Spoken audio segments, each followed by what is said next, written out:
Mannequin's haunting secret revealed. You ever get that feeling that something is watching you, but when you turn, there's nothing there? That's how it started for me, just a tickling unease every time I walked by the old boutique on my way home from work. The place was never open, but there was always a single mannequin in the window. It wore the same faded blue dress for months, but what really got me was how sometimes its head seemed to tilt, just a little more to the left, or its hand would be pressed against the glass when it hadn't been before. I chalked it up to my imagination, until the day the eyes changed. I know it sounds insane, but I swear they weren't those cold, painted-on eyes anymore. They glistened, catching the sunset in a way that made them look wet, alive.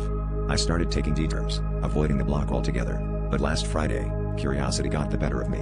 On my way home, I stopped in front of the window, determined to prove to myself it was all in my head. The mannequin was closer now, its face just inches from the glass, and its eyes followed me. No, not just followed. They tracked me, shifting ever so slightly as I moved. My skin crawled, and I fumbled to pull out my phone, thinking if I could just snap a picture, maybe I could convince myself it was a trick of the light. That's when the boutique door creaked open behind me, even though the sign still said closed. I told myself I'd be in and out, just a quick look inside to see how the display was set up. But the air inside was thick and cold, and there was no one around except for a faint sound of shuffling in the back room. I turned to leave, heart pounding, but the door slammed shut. When I spun back towards the window, the mannequin was gone. Before I could react, icy fingers clamped around my wrist from behind.